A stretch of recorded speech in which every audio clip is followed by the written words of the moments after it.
जों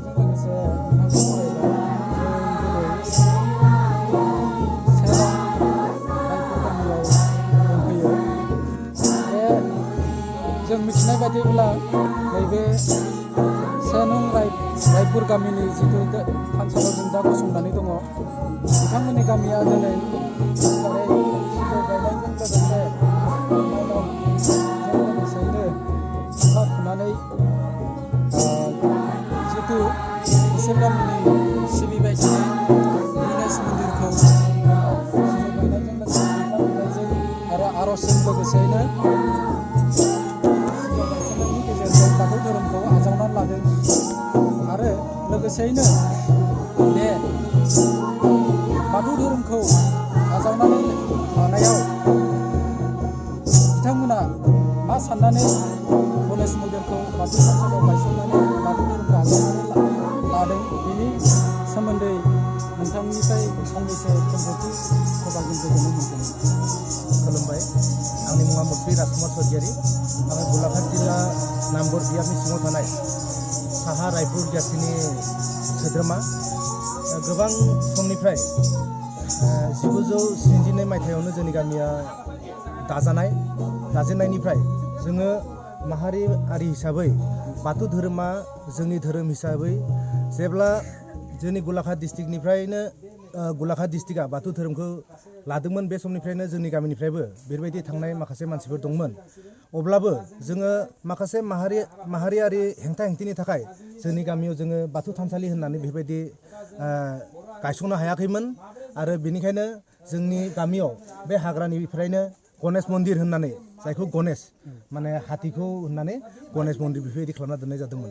थिग बेखौनो जोङो फुजि फैबाय थादों। फैबाय थानानै दिनैनि सानाव जोंहा बेफोरबायदि माबा गणेशखौ होननोबा हाग्रा बंग्रा मैदेरफोर गैला नालाय जोंबो गावनि माहारियारि जि धोरोम बेखौ साननानै जोङो गोबां जोंनि गामिनि मावथिफोर एबा लिडार्सफोरजों रायज्लायनानै जोङो जोंनि गामियाव माबोरै बाथौ थानसालि एबा बाथौ धोरोमखौ मोनसे गायसंथाय खालामनो हागोन बेखौ नागिरनानै दिनै जोङो जोंनि साहा रायपुरनि जास्तियाव बुंबारनो थाङोब्ला माहारियारि हिसाबै जोंहा राभा माहारिफोरबो दङ।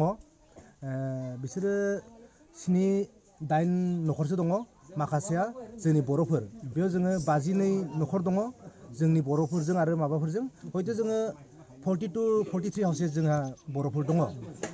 बेखौनो जोङो दिनैनि समाव माबा मोनसे साननाय फैनायनि गेजेरजों बुजाबुजिनि गेजेराव जोङो बे हाखौ बिनानै बेनिफ्राय जोंहा 2 बिगा एसे खम दङ बेखौ जोङो राभा बिथांमोननोबो एसे होदों आरो जों बर'फोरा बे जों बाथौ थानसालि गायसंगोन होननानै जों बेखौ लानाय जाहैबाय। बेनिखायनो दिनै जोंहा मिरु आफादनि जोंहा लोगो आफादगिरि बिथां गयारिखौ हांख्रायना लाबोबाय। गलाघाट जिल्ला लाइमोन आफादनि आफादगिरि बिथां बिष्णु बसुमतारीजों लोगोसे जोंहा नेहाथारि लाइमोननि सिसुपानि बियाबनि नेहाथारि आरो जोंहा गलाघाट जिल्ला लाइमोन आफादनि गाहाय नेहाथारि बिथांमोनखौ साखि दोननानै दिनै जोङो रायपुर गामिया दिनैनिफ्राय बाथौ सिबिनायनि मोनसे सुबिदा लानाय एबा बेनो जोंनि अराय समनि थाखाय जोंनि गुरु जाना थागोन होननानै जोङो रायजोफ्रा दिनैनिफ्राय सदबांसा लानानै बाथौ धोरोमखौनो जोङो फुजिगोन होननानै लानाय जादों। दा नोंथाङा फोरमायलांनाय बायदिब्ला बे गामियाव 7-8 न'खरा राभा न'खर दं होननानै नोंथाङा फोरमायलांबाय। दा बिथांमोनाबो जुदि उननि पर्यायाव बिथांमोनखौ बाथौ धोरोमावबो लाबोनो हानायनि माबा मोनसे राहा लामा दं नामा? नोंथांमोना बेनि सोमोन्दै माबा मोनसे साननाय एबा सानखांदों नामा बेनि सोमोन्दैबो? आरो लोगोसे नैबे जेला रिजार्भ खुलिजेनदों बै समनिफ्रायनो नङा होमबा बेखौ गणेश मन्दिर हिसाबै फुजिबोदों फालिबोदों। दा दिनै फैयै फैयै 40 बोसोरनि उनाव दिनै जोंनि नैबे बर' हारि एबा माहारिया गावनि असे आंगो धोरोमखौ सिनायनानै बाथौखौ गायसननानै बाथौखौ सिबिनो थाखाय दिनै सदबांसा लाबाय नङा होमबा? दा बिनि गेजेरजोंनो आरो खाथि खालायाव थानाय दा गामियाव थानाय जिखिनि राभा हारिनि सुबुंफोर दं बिथांमोनखौबो बेयाव लाबोनो हानायनि माबा मोनसे राहा लामा लादों नामा बेखौ सुंद'यै दिनै जोंनि बे हाबाफारियाव बिथांमोनखौबो हांख्रायदों। जों न'खर न'खर थांनानै बयखौबो हांख्रायदों। जायफोरा आरो मोजाङै साननानै मोनाखै बिथांमोनखौबो जों न'आव थांनानै लिंहैदों। दिनै जोंहा गोबां मानसिफ्रानो फैदों आरो जोंहा राभा माहारियारि ओमफ्राय बिथांमोनाबो फैदों जोंजों। ओमफ्राय बिथांमोना बाथौ धोरोमखौ लानो लुबैयो लुबैया जों बेखौ दिनैनि समाव जों निसय बुंनो हानाय नङा। नाथाय खोथाया जाहैबाय बिथांमोना दिनै जों फैदों। उननि समाव जोङो मोजाङैनो रोखा रोखायैनो बुजा बुजिनि गेजेराव जिहेथु जोंहा बर'नि जि बाथौ धोरोमा अकल बर'निल' नङा होननानै फोसावबाय थानाय जादों। गोबां हारि माहारियानो लानो हायो होननानै, बेनिखायनो हयथ' बिथांमोनाबो लागोन होननानै जोंहा मोनसे बिसास एबा फोथायनाय दङ।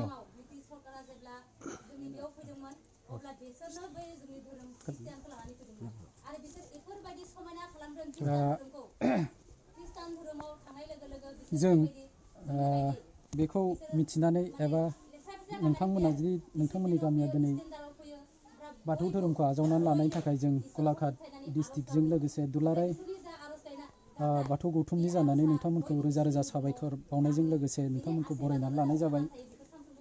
जों जिल्ला गौथुमनि जानानै जों मा होनो नोंथांमोननो दा नोंथांमोना जिथु बाथौ धोरोमखौ आजावनानै लादों, जेला जोंनि बाथौ धोरोमनि जिथु जोंनि गोथार बाथौ थान्दै मुंनि गांसे बिजाब दं, बेयावनो जोंनि बाथौ धोरोमनि गासै आसार खान्थि नेमखान्थिफ्रा गुवारै बेखेवथिनानै फोरमायथिना होनाय दं। दिनै जों जेबो होलांनो हायाबाबो नोंथांमोनखौ जोंनि धोरोमाव गोदानै फैदों जेला आजावनानै लादों जेला जों माने नैबे गोथार बाथौ थान्दैखौनो जों गौथुमनि जानानै नोंथांमोननो गथायलांनो सानदों। नोंथांमोना जाहाथे बेखौ गोसो गोरबोजों आजावनानै लायो, बेखौनो जों गौथुमनिफ्राय मिजिंथिबाय। बेबायदि बेलायाव जोंनि धोरोमा सेरखाय बेरखाय जालांजोबदोंमोन। बेनि उनाव ब्रह्म धोरोम होननानै फैबाय। ब्रह्म धोरोमनि जुगिदि गोजोननाय थाबाय नोंथांमोननिसिम। जोंबो रोजा रोजा साबायखर थादों। हयथ' जोंनि उननि समाव जोंहा जिल्ला आरो मिरु आफादनिफ्राय नांगौ समाव जों हांख्रायबानो जाहाथे फैयो, बेनि थाखाय जोंहा मिजिं थिनाय थाबाय।